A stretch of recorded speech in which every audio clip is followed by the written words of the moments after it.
Welcome to LOA Today. Walt and Art Dry Drew here on this Thursday, December the 20th, 2018. It's 4 p.m. New York time, 1 p.m. Los Angeles time, 9 p.m. in London, and in Sydney, Australia, 8 a.m. Good morning, Sydney. And thank you for wherever you are in the world tuning in at this time. If you are joining us for the live stream, we're doing it a little bit differently for this show today. We are live streaming to our LOA Today page on Facebook. And then we're also taking that stream and we're sending it, as usual, to the Law of Attraction Changed My Life group on Facebook. So we're double streaming today, Drew, and we're doing a little experiment to see how that's going to work out. So, all right. Yeah. So how you been? You been having a good week? Yeah. I actually finally had something click that I think we talked about before. We hear advice and it makes sense, but it really has to click, you know? Okay. Well, and the one that was reframing questions, so rather than like why is my life not going this way? Yeah. Why is this and that? I'm very good at finding out the whys, but the whys don't help you. It's just like digging in this pit, and like you already know that the pit is full of garbage. You keep digging in different areas. This is true. This is very true. Yeah. So my dad was like, I think it was Tony Robbins was where he got from. And my dad's like, yeah, you gotta ask like, how can I go to bed earlier? So I started going to bed earlier. I've been going to bed closer to 12 as compared to like 6 a.m. Mm-hmm. And stretching at night. So I'm like, how can I fit stretching in? How can I look towards yoga? And how can I do this and that? And it's been like it's only been a couple of days, but I've been pretty much inspired each day, and it like finally makes sense. Very good. So, well, that's progress. That's really good progress. Yeah, that was it felt like I've been, so there's, I imagine like the abyss and then mountains. And I was like transcending this mountain for like, a couple of years, and I finally like reached the top the other day. Very of that good. Mountain, and I was like, oh my gosh, this is amazing. And then like you look and there's just an even bigger mountain way far away, and there's just a whole other abyss. So I'm like, I'm ready now. Like I made it on the first mountain, so now I'm ready to head towards the second one and, go back into this abyss and then end up, and then I'm sure there'll be just a whole series of transcending mountains. Good for you. That's good. Excellent. Well, that any kind of progress is good, but it sounds like first of all, what you described fits what Abraham teaches, right? Because Abraham teaches us, the way they say it is, you'll never get it done and you can't get it wrong, or they actually reverse it. You can't get it wrong and you'll never get it done. I like to make it a little more positive by saying, you always get it right and the road goes on forever. Well, you just discovered you got to the top of the mountain. You discovered the road going on forever. So that's a good thing. You saw how it actually plays out. Yeah. Yeah, it's exciting. Very good. All right. Well, this is a Q&A in addition to our topic. Now, the topic is young adults and their approach to law of attraction and how young adults can use law of attraction in their lives. It came out of what you and I talked about last week. And I honestly, I've been trying to remember exactly how we came up with the title, and I can't quite remember it. Maybe you do. But I know in general... I mean, in general, it was about, it was really about your own journey. And we figured, well, let's just kind of spread it out to what's happening with other people in roughly your same age group.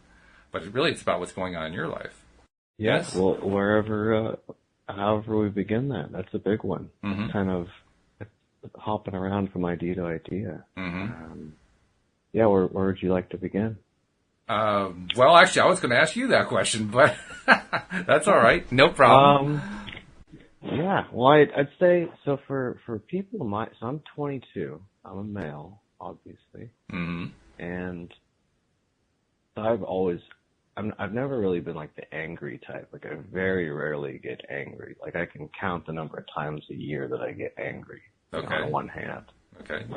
But angsty, I feel angsty a lot, and that was kind of, I think I've always kind of felt angsty, mostly because my personality type has always been kind of super introverted and keep to myself a lot. And so I've had to train, like, if you asked me when I was a teenager, even if I was like 17 or 18 probably, if I'd be doing like a podcast and like the other day I went and did a presentation, at a school and talked to a bunch of students about college and stuff. like none of that I would have ever been doing when I was young. I would have been like, what? Like talking to people and doing all that. And so, I guess one of the first things for younger people is like you really have no idea what your future is going to be. But it's such a lame thing to hear from someone where they're like, yeah, guess what? Like your whole life, it's going to be completely different in a couple of years and you have no idea. I'm assuming it's going to keep going like that. Like I don't know where I'm going to be even in a couple months from now. Or my friend's like, hey, you want to go to this concert? And I'm like, dude, I don't even know. Like I might not even be in this country in a few months. I have no idea where I'm going to go. So, the law of attraction can be kind of tough to fit it in when you're young. And it doesn't always make sense because everything, I mean, at least like where I've grown up, it's not like a poor area, but it's not rich. And so a lot of my friends they were pretty poor growing up. I was okay, and a lot of my friends were okay, but there were a lot that weren't. And so it's hard to kind of convey something like the law of attraction to someone who they've only had one parent most of their life, that they've lived in motels or in apartments, and it's hard for them to get work, and they're just disadvantage after disadvantage. And even for me, where I didn't have that, it was a challenge to kind of see that optimistic, positive side. But it's one of those things where it does, when it finally clicks, it's kind of something you have to experience. Yeah. But having like people like you doing shows like this or whatever, having like support systems, all that kind of stuff is where it really is like, oh wait, like I know I've heard this before, but it finally makes sense now, you know? Well, actually, I would say it's pretty easy to understand what LOA is. I mean, it's one of those concepts that we often describe as being simple but not easy, because the concept itself is easy to understand. It's a very simple concept. It's learning to apply it that can be a little bit tricky, because there are so many different ways that we learn to trip ourselves up, or maybe that we just trip ourselves up without realizing that we're doing it. But the concept is simple. You know, what you focus on, you get into your life. Like attracts like. That's a very simple concept.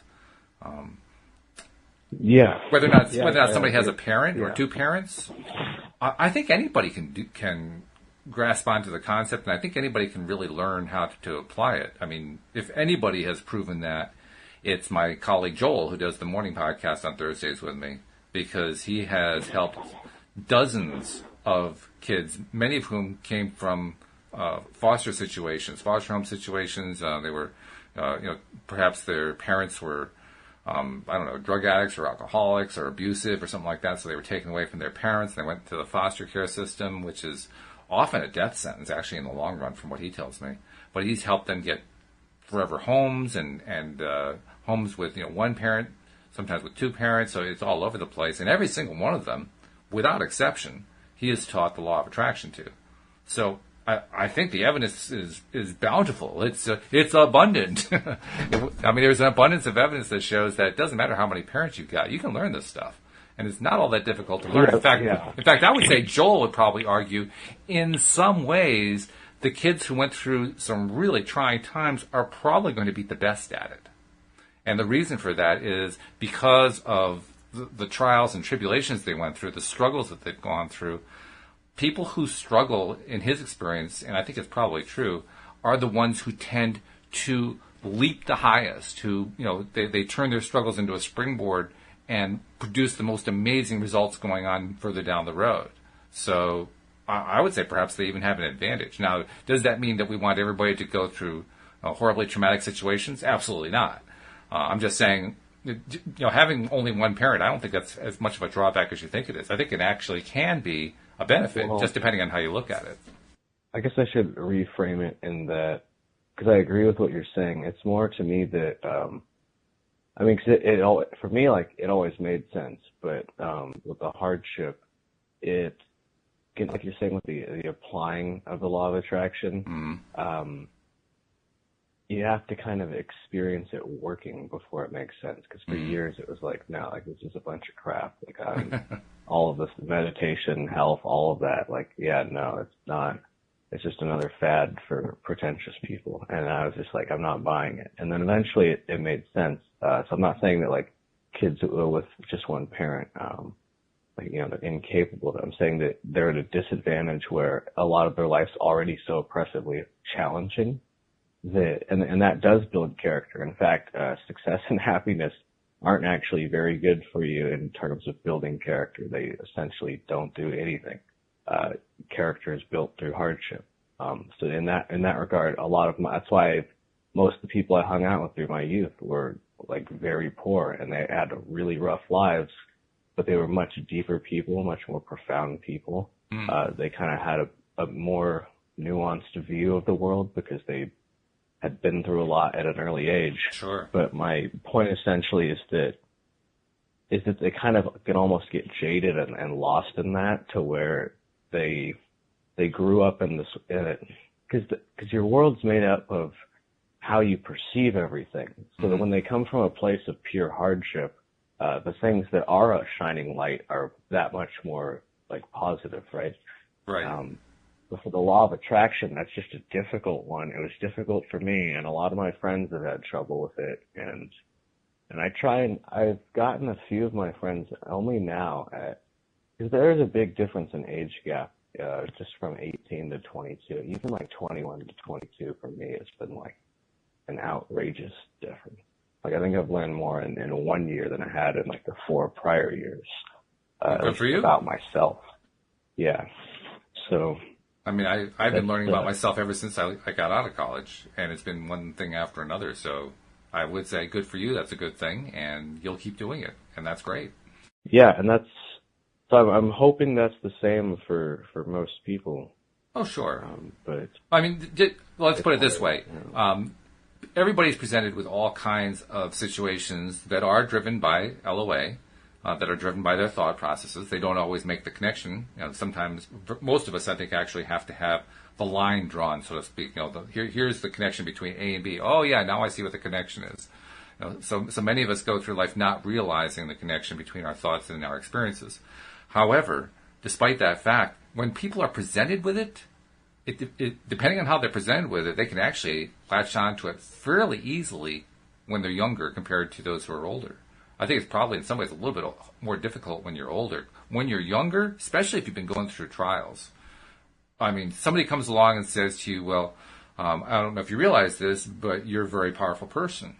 You are able to control everything that goes on in your life. And at first, of course, they're doubtful about that, but you talk them through the process to help them understand it. And I mean, in Joel's experience, it's every single time the kids latch on like, oh, wow, yeah, that makes total sense to me. I get it, And it usually doesn't take very long. I mean, sure, there are going to be some times where you have somebody who's dealing with a really bad trauma, and they're having trouble just getting their mind past that trauma. So hearing about this law of attraction theory probably isn't something that they're ready to hear just yet.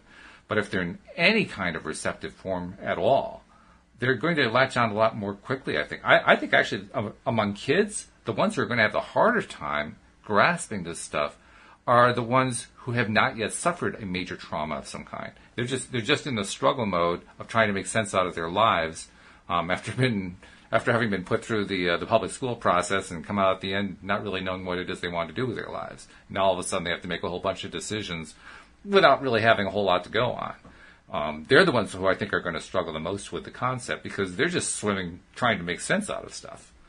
But the ones who are dealing with traumas, they're when you deal with anything that's traumatic, that is really impactful on your life in a negative way, it sharpens your focus in a big, big way. And that sharpened focus, all that person needs is the knowledge, just to be presented with the fact that their focus is their greatest superpower. Once they understand that, nothing stops them. I mean, they produce the most amazing results in the world. So, again, I wouldn't want to put the excuse out there that says, it comes down to whether or not, they had the right presentation or they just didn't understand it or whatever. I mean, I certainly would say, yes, it helps to have some troubles in the background to sharpen your focus. But really, kids, I think, are in a great place to understand this stuff. Probably more so than adults. Adults have all this, this baggage they've been carrying for years, and it just keeps accumulating over time. And a lot of it is religious, a lot of it is societal, and when it adds up and it becomes habitual over time, that's where the I think the greatest difficulties are that people have. Not that an adult can't make the change. The adults make the change all the time, which is a great thing. But when you don't have all that cumulative baggage, it's just going to be a little bit easier to make the change. So, I mean, if somebody is resistant, now this is the real question. If, like, you're having a conversation with somebody and they're resistant to even hearing the topic, well, yeah, that's going to happen regardless of age, right? I mean, they're going to be just people who are just not in a mindset to even consider anything else. They're already on a track of some kind. They're doing something. They're pursuing some goal. They're trying to accomplish something with their lives. They really don't want to hear another theory. They're just not in a good place for it. Or perhaps it's somebody who is they're dealing with an immediate crisis in their family, or maybe it's a crisis with friends or something like that. And the last thing that you want to hear in the midst of a crisis is this law of attraction theory. So there could be a number of different factors that are involved that will basically mean that a person's just not in a place to hear it. Just because you have to be in a place where you're ready to hear stuff. Otherwise, it's just noise. It's just background noise. And that could be what you're running into. You may be running into people who they're just not ready to even consider anything like this. That's probably the case here. For everyone that I've talked to, I've only gotten maybe 2 friends to really latch onto it. Mm-hmm. Otherwise, I mean, and maybe it's different state by state or like location wise. Because I know in California, like most of my friends have to work like 40 to 60 hours. Yeah, I think one of them was doing over 70 just to be able to afford his place. Yeah.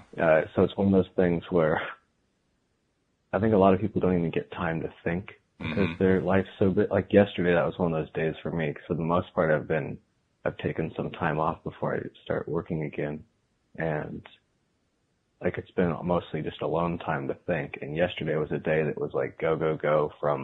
I woke up at 5 a.m. with like a really creepy nightmare where my dad had a heart attack and was like coughing up blood. Oh. And then I got 4 hours of sleep and then was up till midnight just constantly going the whole day. And so like, I was like, wow, I literally didn't have a chance to think about anything today. But right before nighttime, I was like, okay, tomorrow, like how can I gotta wrap all these Christmas gifts. How can I fit that in? And how can I do some stretching and some working out and work on the screenplay and blah, blah, blah. So like trying to get back on track and reframe that. But I think a lot of people like literally don't have the time because they're working so much. But that also is a choice as well. A lot of people that choose to work that much, to some degree it's a necessity. But I've seen a lot of them that it's like, yeah, you really don't have to be doing that much. Like, yeah. Well, again, it depends what their goals are. What are they trying to get to with their lives? I mean, I remember stories that my wife told me when she was in her early 20s. She moved to Mount Snow, Vermont, to be a ski bunny.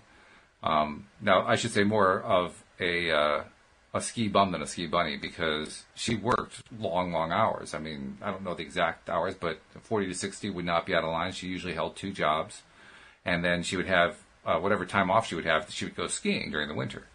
And she loved it. There were things that she was dealing with. She had her own personal issues that she had to deal with on top of everything else. But she loved it. She loved the fact that even though she was working those long hours, she was getting to take the time to do the one thing that she wanted to do more than anything else, and that was to go skiing either by herself, or with her friends. And she tells me many times, especially when we've gone back to visit some of her friends that are still there in Mount Snow, Vermont, she talks about how she would be skiing in the middle of the week. It'd be a weekday. She's skiing down the mountain, thinking about all of her girlfriends who are working in offices, and she doesn't have to work in an office.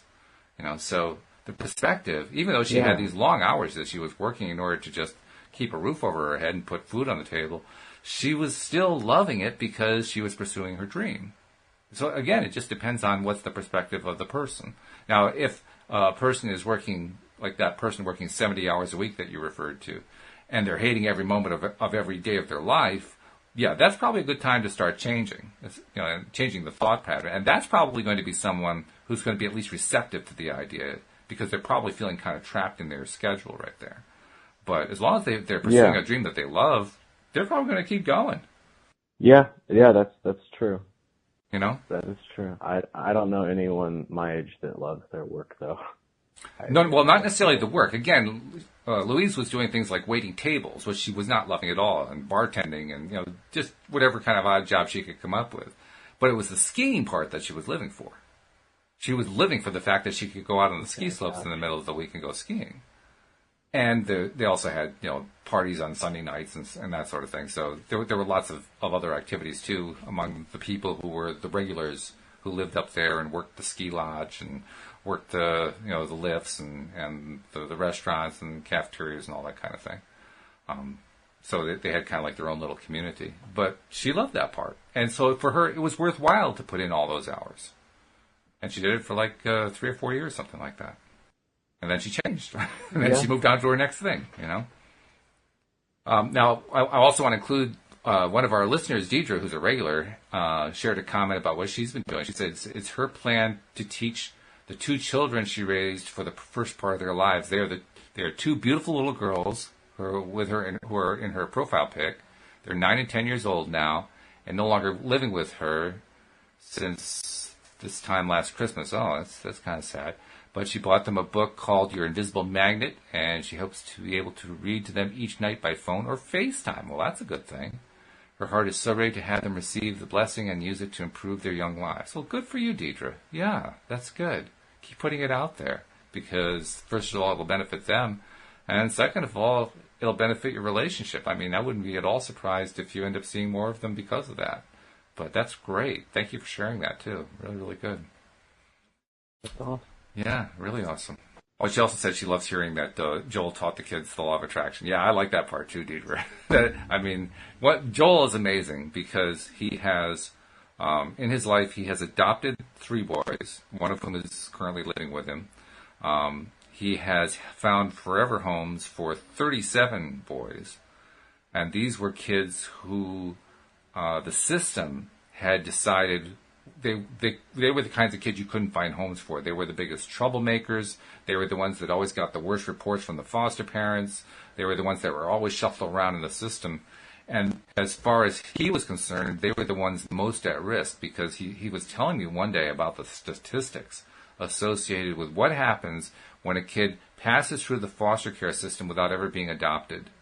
And they turn 18, and the odds are overwhelming that they're either going to be in jail or dead within the next 5 years. It's just terrifying how bad the odds are for somebody who goes through the foster care system without being adopted. So when you hear how he found all those homes for those kids, and plus he's done a lot of work with other kids, not necessarily finding them homes, but just helping them cope with life and understand LOA and learn how to take control of their lives and so forth. So the number of kids he's helped is actually far in excess of those 37 plus 3. It's probably well into the hundreds. And just an amazing, amazing life he's been leading. And he's loving every minute of it. That's the best part. He absolutely loves every minute of it. He reinforced that during this morning's podcast, how much he's been enjoying what he's doing. But I agree with you, Deidre. He's quite a guy. He's amazing. So, I'm not sure where I think I kind of took you off track. So where were we going with what you were talking about? I don't know, man. I have no idea.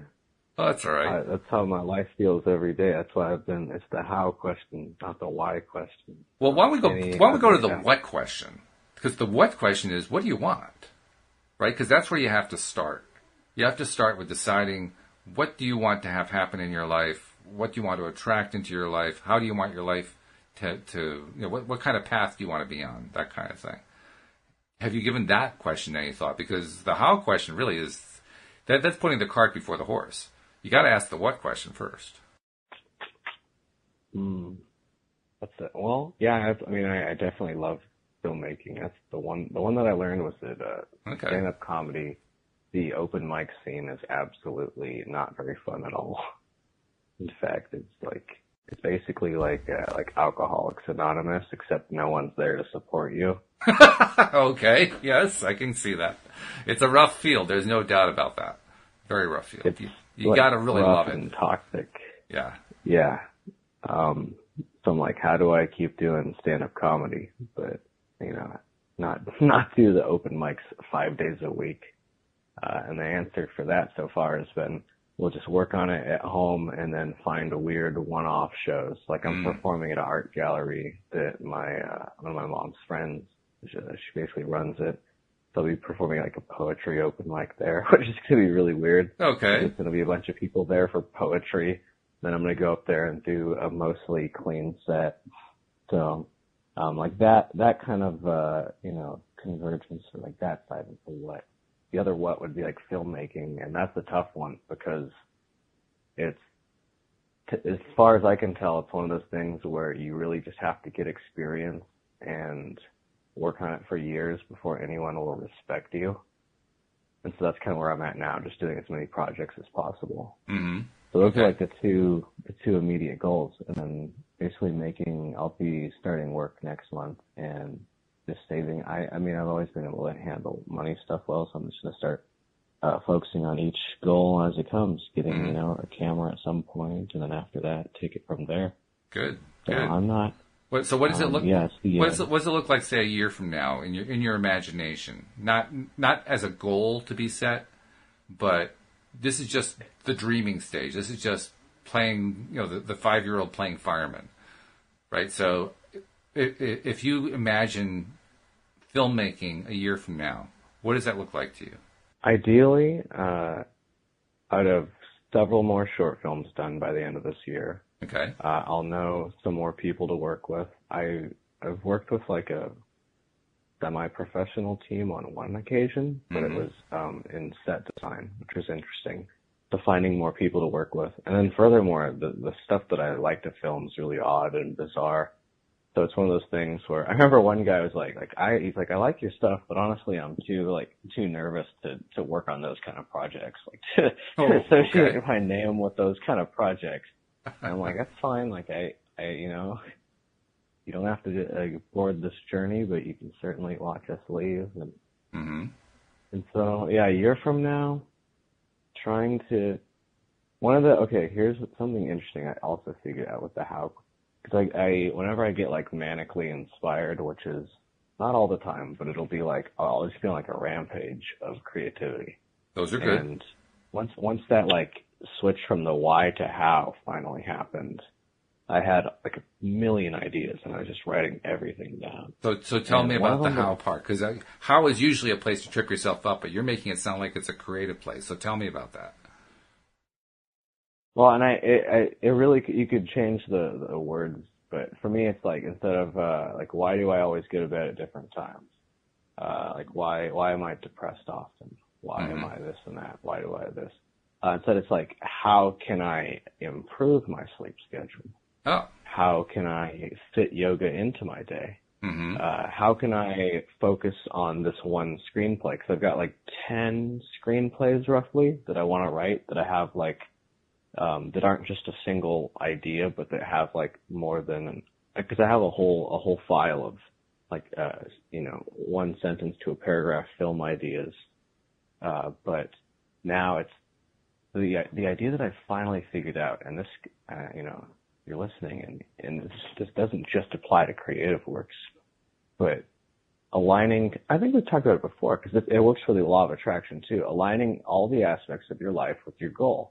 So the screenplay that I've been trying to write, I've thought about it for like 1 to 2 years. It's been kind of lingering in the back of my head, and it's intimidating because the screenplays I've written before have like 3 to 5 characters, and they're pretty small, and they're written with the intention that I could shoot them on a budget that I can afford. So like I wrote a film that I could make in the area I grew up with money that I could raise myself.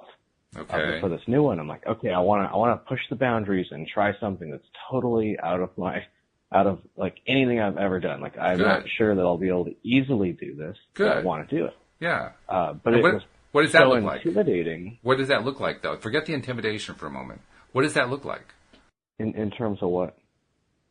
You want to do. You weren't really specific about what it is you want to do. You just said it was pressing past the boundaries of what you felt like you could accomplish. So it sounded like you were going beyond budgetary limits, and you were going beyond possibilities that you could imagine right now. So instead of trying to map it out, just tell me, what does it look like when you somehow get there? What is that vision that you're seeing right now look like? It's a 3-hour film, so Okay. it's enormous. Okay. It's got over 10 characters, which is more than anything I've ever worked with before. Okay. So that's one of the intimidating factors, right? So if I'm forgetting about that, like if there's 10 characters. Yeah, plus, just forget the intimidation part. We don't even care about that right now. This is just pure dreaming. It is. Most of the film is shot outdoors. Pretty Okay. much the entire film is shot in the Wild West kind of areas, and kind of in a dreary time. Okay. Mostly older men.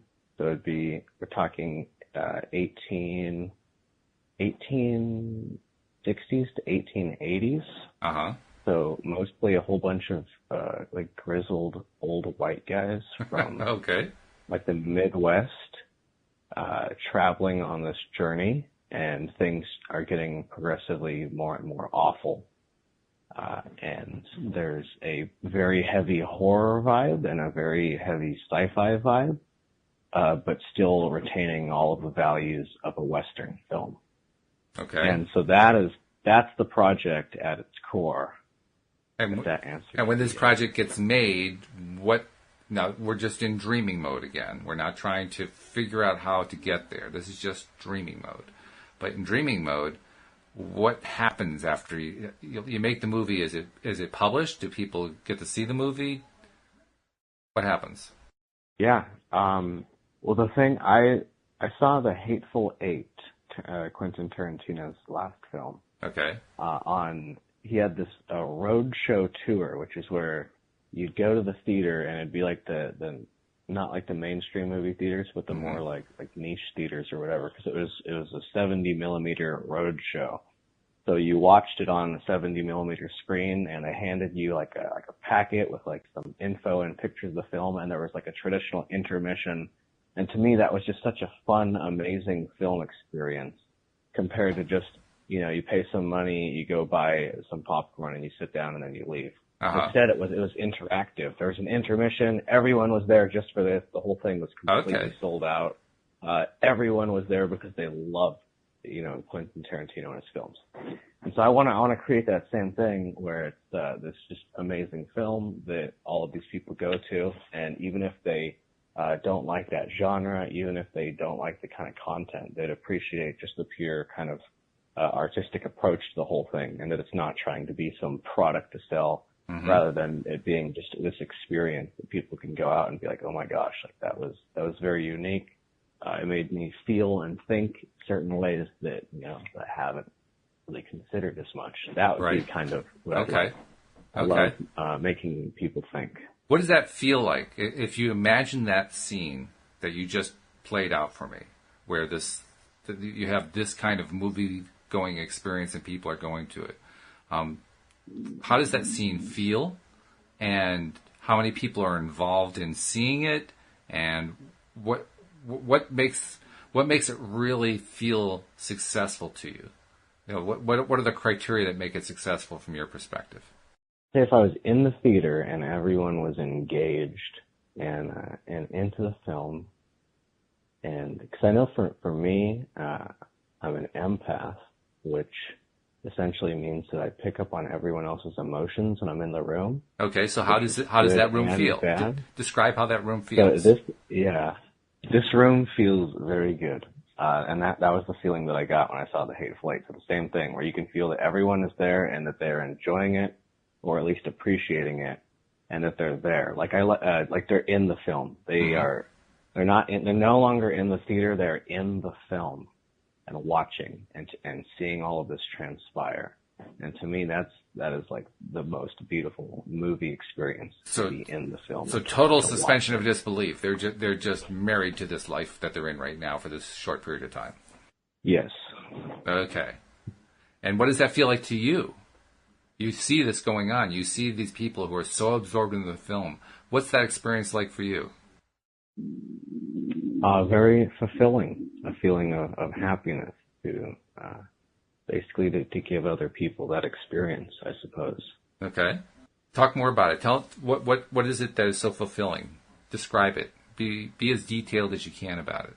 I'd say it's probably a mix between like personal validation and then also the fact that like for me, I have really high standards for film and there's not many I like. So to be able to provide something to people where they're like, yes, like I loved that. That was amazing. That was exactly what I wanted out of what was made. Like what was made was exactly what I expected it to be. Mm-hmm. You know, without knowing at the same time, where it's still totally mysterious. You go in not really knowing, but being like, oh my gosh, that was precisely what I wanted out of this. And yeah, does that kind of... Yeah, absolutely. If you, in your mind, are you seeing this whole thing happening where you actually get to enjoy the audience's reaction each time? Yeah, I think so. Okay.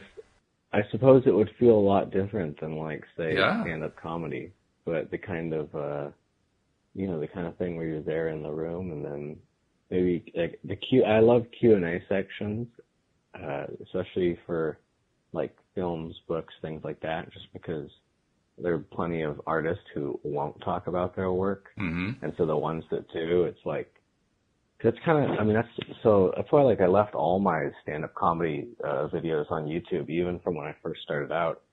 Because I was thinking like one day I'm going to be dead. Like I could pull this down now because you could argue, oh, the beginning ones are like, they're not very good. Like I was above average when I started just because my family's funny. And so I'd like learned to be funny my whole life basically. So I've always kind of been a comedian in that regard. But when I actually started, it was like, okay, like I had some good jokes, but like my timing and delivery was like it's not where it's at now.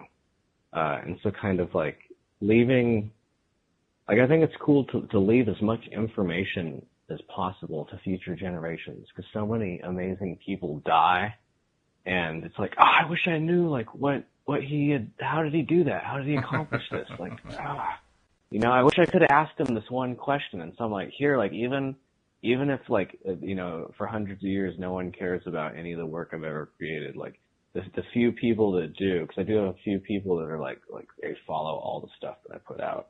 Good. And like it means that much to them and just having that like relationship with the followers who are like, oh, hey, what about this? And kind of like I would like to leave a legacy where there's so much information about my life that anyone that would want to know could know everything they could as and I guess because a lot of people kind of have this like egotistical approach to it. But for me, it's like I wish I knew more about all the people that are my inspirations. So my goal is to leave as much information to future generations, future young artists, future kids that they don't have as many people to look up to. And I want to be like, here, like, this is what I did. Yeah. Here's how I got through this. Here's how I got through depression. How did I focus on my art with all this hardship going on?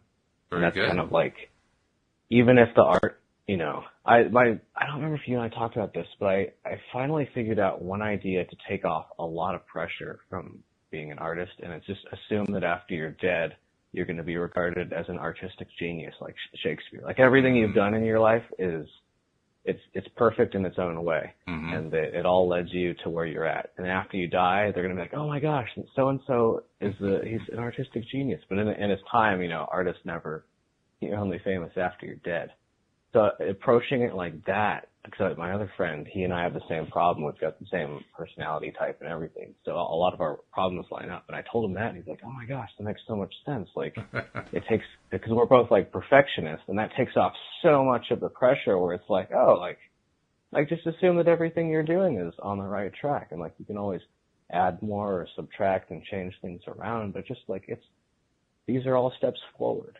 And it can be challenging because it can feel like you're taking steps forward, but towards the wrong direction. But it's never the wrong direction. If you even steps backwards are steps forward if you learn not to step backwards again. It's like a big puzzle or a minefield. Sure. Yeah. So, yeah. And you described beautifully for me and for our audience.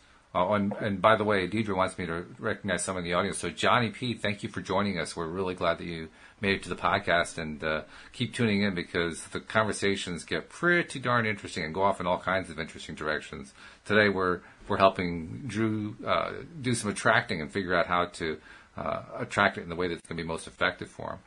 But Drew, you described beautifully this little scene, this little vignette, as Cindy and I call them, of what it's like to watch people watching your movie that has been completed in the theater, and then you interacting with them after the fact, learning what the experience was like for them. And then you also tacked on this additional piece of you accumulate all this knowledge over time, and you're sharing it and leaving it behind for future generations long after you're gone. But especially that first part of the vignette, that is the perfect vignette to have. It's the perfect little, it's like a little movie you created of your movie. It's the movie that you create in your mind of what your movie's going to be like in a year from now. And that little movie you created in your mind, that's the one you want to keep replaying. And you want it to be tied in with a couple of things. First, you want to tie it in with the excitement level that you felt. Because I could hear the excitement in your voice as you're describing what it's like to watch your viewers watching your movie. You were excited by that. And you want to keep emphasizing that excitement as you play the little movie in your head about what's going to happen a year from now.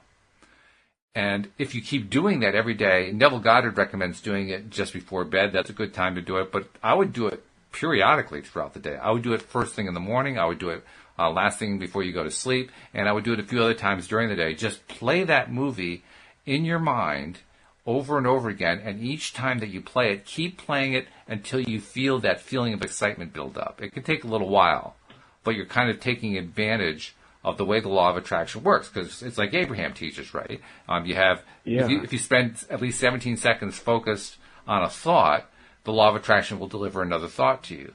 And do that another time, another time, another time. Now you've focused 68 seconds. Now you can actually start to manifest something.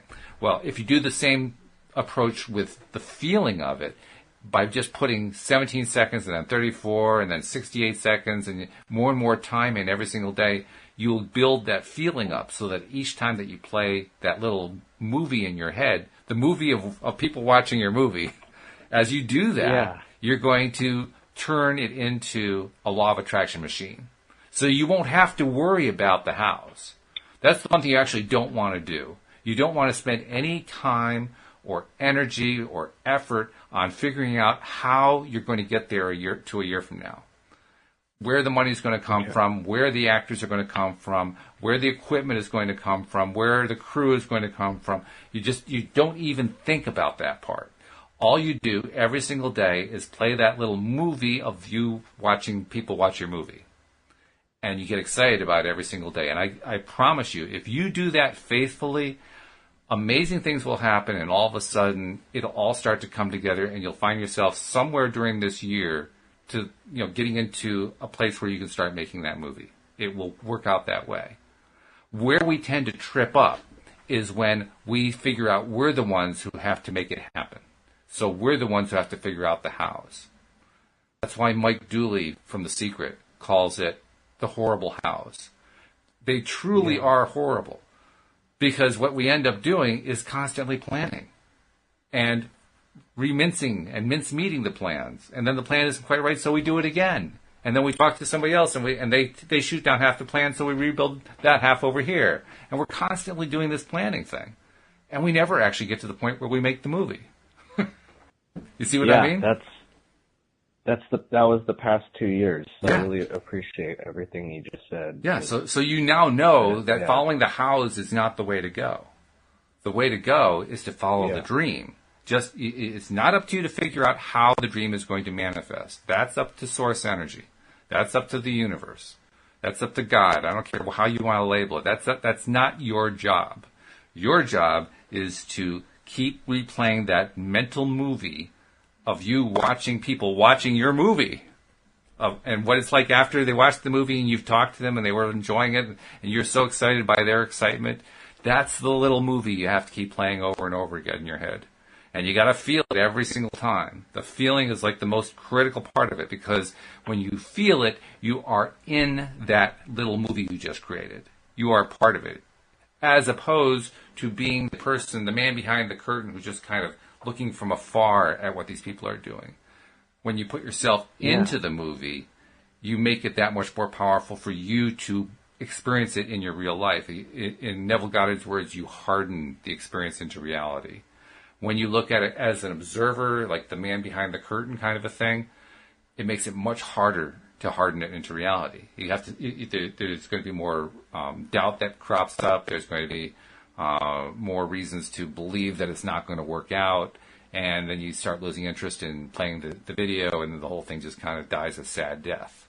So make sure you continue that part of you being an active participant in that little movie of you watching everybody else watch the movie. See what I'm saying? Yeah, I really like. Yeah, that I really enjoyed that exercise. You did a very good job, and it makes sense now. Yeah, and do it with the same enthusiasm that you described to us today when you were telling us what it was like. That enthusiasm, and keep building that enthusiasm. Don't just settle for that, because ultimately, what you want to do is you want to make it so exciting every time you play that little video in your mind that it is indistinguishable from reality in your mind. And when it is indistinguishable from reality, it will be reality. I gotta write that down. Always write down everything. Yeah, that is really profound. It took me a long time to understand that process. But that process, what I just described to you, is what I have accumulated. You talked about leaving your knowledge behind for others. That's the knowledge I've accumulated over the last 10 years, 10 plus years, 11 years now. If I condense it all down to one thing, that's it. That's how you use the law of attraction as a deliberate creator most successfully. If we can do those things, we win, and win, and win, and win, and win. We live the abundant life that we're looking for. That's a lot to think about, applying it to everything else. I'm gonna have to run through that. Well, don't try it. Don't go that far out yet. Just do this one vignette for a little bit. And once it starts to feel comfortable that yes, I'm doing this every single day. I'm doing it many times during a day. I'm getting excited every time I'm playing this little movie, and I'm playing the whole movie through. I'm doing it for 2, 3, 4, 5 minutes at a time, whatever it is. And I'm doing it and doing it and doing it. Once you've done that for a while, then consider putting it into other areas of life and creating other little vignettes for yourself. But give yourself the experience of doing one successfully. And by successfully, I don't mean that you've manifested it. I mean successfully in that you have stuck to the daily habit. You built the daily habit of running through the video every day. Do that first. Then start trying to apply it in other areas of your life. And you won't have to wait real long. But just give yourself a chance to establish the habit is what I'm saying. Okay. Yeah, gosh. Yeah, this is exciting. All of this is I guess the core idea of helping young people that we talked about earlier, I'd say. Mm-hmm. A lot of this stuff takes a while to click, but once it does, it's like, it is all good now. Like, it makes sense. And thank you, Deidre. I've been reading your comments. I appreciate that. And I'm glad that I was able to reach out to your friend. I hope she's enjoying it. I hope she's getting something out of it. Because that's why we do this. We do this to share it. We're creating a movie here. You know that? We are, yeah. We really are. Future. Yeah. I mean, we're actually creating a movie right now, and we're creating a movie about the future. We're doing both because this is actually being recorded to video. So we are actually creating a movie, but we're also creating a movie of what's going to come. Yeah, I'm excited. It's like overwhelming at first, all these revelations lately. But it's like a good overwhelming, kind of like, I guess like after Christmas when I was a kid getting a whole bunch of different gifts, and it's like, oh my God, what do I start with? Well, how appropriate, since Christmas is coming up on Tuesday, what better time to have a feeling of Christmas, right? That's right. Yeah, it's the wealth of knowledge. Absolutely. Yeah. Absolutely. And Deidre is cheering us on in the background. She's typing all those comments. Yes, awesome, all right. Yeah, I'm like stunned. I don't even know where to... Well, you can see already, I kind of derailed what your old thought was. You probably are having trouble even remembering what your old thought train was. Before, you were trying to map things out. You're trying to figure out how do I get from point A to point B, and you were trying to figure out what little tiny steps you could take to get there. And what I did is I bypassed all of that, took you right to the end point, asked you to dream about that end point, and then asked you to focus on that dream and keep focusing on that dream over and over again. Bypassing all that stuff about how the heck you're going to get there. Because that experience of trying to figure out how you're going to get there is what will drag you down every time. It's exhausting. it's debilitating. Yeah. And I say that as an expert who has spent many years in exactly that space, trying to figure out how to make everything work from point A to point B. It will just wear you out over time. It'll just tear you down. But when you learn, and I'm still learning it too, when you learn to reframe everything in terms of where you want to be and what that looks like, well, first of all, it's a hell of a lot easier. Second of all, it's a hell of a lot more exciting because now you're focusing on what you're dreaming about, the reason why you were even doing it in the first place. I mean, you had initially at some point you had a motivation to do filmmaking, and that motivation wasn't because you figured, well, yeah, I could just kind of do that job. And it wasn't because, well, filmmaking is worthwhile. Nothing like that. You had an enthusiasm. That's why you wanted to get into filmmaking. Well, doing this process recaptures that enthusiasm. That enthusiasm is what's going to get you there in the long run anyway. So, get enthusiastic. I really like that. Yeah. So is it the just sitting down every day and working on it and just kind of feeling that end result, and that'll channel into the piece as it kind of builds, or what do you think? Yeah, and there's nothing wrong with just doing what you can do. I love the approach that you talked about earlier about just doing every little project you can think of along the way. As it comes along, when an opportunity comes, you just jump on it. You say, yeah, okay, I'll do that. That's good. But you don't make that the only way you're going to get there. You want to make sure that your dreaming is how you're going to get there. This is you learning your craft in the meantime. But the dreaming is how you're going to actually get there. Okay, that makes sense. Yeah, that's what's been I guess, to some degree, the struggle, is that balance between like building the craft and having actual, results. Mm-hmm. Yeah, and everybody experiences that. Everybody knows that because we've all been there. That's what we're taught to do. Our societies teach us to do that, right? Put your nose to the grindstone. Work hard. Keep grinding away, and success will come your way, and then success doesn't come, and we wonder, what's wrong with the formula? Well, now we know what's wrong with the formula. The formula doesn't take into account the one thing that's the most important part of all, the dream. Yeah, that's really profound. Yeah, there's so many. That's the whole the whole open mic scene for comedy is the grind scene. Everyone's like, yeah, it's that grind, just keep doing it and you'll make it. And I'm like, this is not how it works. I don't know why anyone thinks that. You don't just go perform to 3 drunkards in like a low-lit room 5 days a week and magically you're like, on tour. And by the way, you're not the only one who's experiencing the mental breakthrough here, because Deidre says, I wish you could see me grinning, and Dave says, thank you for helping me to understand. So you're sharing this experience with others. Other people are vicariously living it along with you. Well, I relate, and I hope you're making sense of all this, because it comes slowly. Like I said, it's been like 2 years of kind of this, like to some degree, like a slog from hell, and then the past 6 months of like, so having so much alone time has been great, because I was like, I'm going to take time off after school, and kind of figure out my life, sort out my health problems. The health problem stuff's ridiculous too, though. My stomach problems, I keep learning more and more things are that even in the supplements, there's an ingredient that is a trigger for my problems. So I didn't even realize that until like a week ago, and I'm like, oh my God, like even the supplements that were supposed to help me are making things worse. And so constantly like examining aspects of life, and instead of like, why is this always so bad, be like, how can I make it better? How can I do this? And then applying that with your, the whole, like, I don't know what the actual term for it would be, but imagining the dream of like, oh, like I've fixed all my stomach problems. I feel great. I can go outdoors now and all that. So I guess, yeah. Yeah, imagining the dream is a good way to describe it. Abraham Hicks calls it deliberate creation. That's what deliberate creation truly is. Deliberate creation is doing all the work in your mind of what it's going to look like, and then letting the universe take care of it for you. That's deliberate creation. But, imagining the dream, that's a good way of describing it. I like that equally well.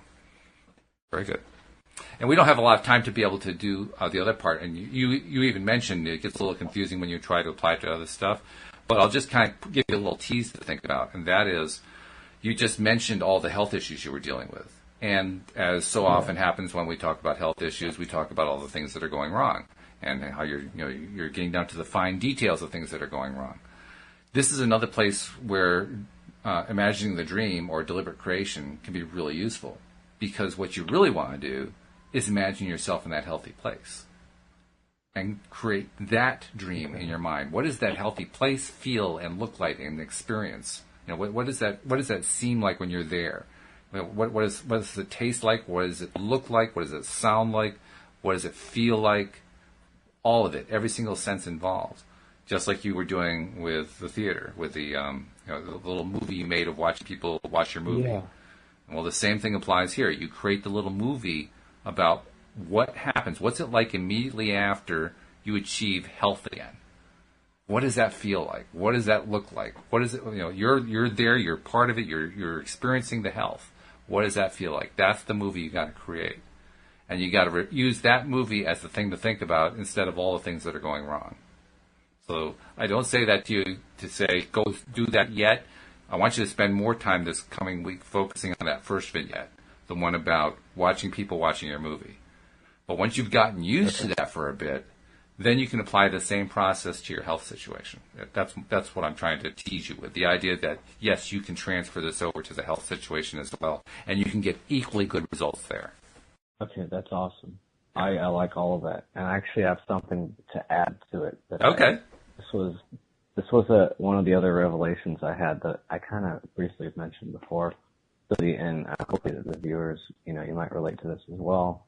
So one of the things I realized was that everything I consume in my life affects my influence. Mm-hmm. And so for this screenplay, it's a Western and it's horror. So I'm like, how can I align every influence to inspire me to help write this, to get towards that dream state?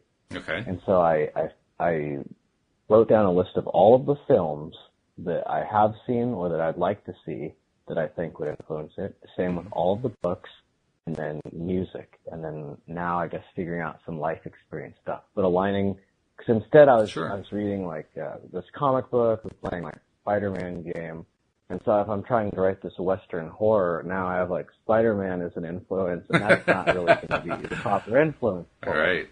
And so even if like I just like, I wanted to go play Spider-Man, but it's like, well, I'm trying to focus on this screenplay. So what can I play that'll like inspire and get these vibes going? And so that's kind of something that I haven't totally worked out yet, but it's worth considering of, once again, how, I guess kind of compartmentalizing the different aspects of life and aligning them more with those goals. That's a very key piece to deliberate creation, because deliberate creation is about being very selective of what you're focusing on. And that includes your influences. So if your influences include Spider-Man, and Spider-Man doesn't match up with the thing that you're really trying to focus on, you got to change the influence leading up to that to something that does serve you with the dream that you're trying to create. So I agree with you completely. I think you're on the right track there. Well done. Thank you. Yeah, and that's and then and then setting aside time for just pure random fun. That would be when I'd play Spider-Man. It's like, absolutely. I'm like, you know what? Like tonight, I'm just gonna do whatever and have fun and have no goals in mind. Like just be in the moment. Then I'd go play it, and I'm sure it'll still have some influence, but hopefully channel it into something else. And of course, it's the same for all media and also the people you see in your life. And that's a weird one to think about, is how the people you're around influence you. I had a bunch of toxic people around me for a while, and it was like, oh God, like I'm becoming a toxic garbage person. I need to like run away from this. Well, what's going to be really interesting is as you develop this new skill that we're helping you to develop, you're going to find that different people are going to be around you. You're going to be influencing them. And in the process, you're going to influence them into having the ones near you that you want to be near you, and the ones who don't fit what you're trying to do at all, the toxic ones, they're just going to disappear. It's interesting you mentioned that. That's actually what's been happening. There you go. Yeah. I'm super introverted, so it's on a small scale, of course, but I'm sure it'll be expanding with time. It will, no doubt about it. And unfortunately, speaking of time, we're out of it. But this has been great. Thank you very much for being the guinea pig, so to speak, and letting us work on your stuff. But it's been very worthwhile, and it sounds like you've gotten something good out of it, too. Yes. Yeah, always. every time at the end I feel inspired, and hopefully the listeners learn something about yourselves, or at least feel related to. So very good. Enjoy it. All right. Well, then have a Merry Christmas, and we'll see you next week. And we hope that all of our listeners will come back and join us next time as well here on LOA Today. Goodbye, everybody. Goodbye.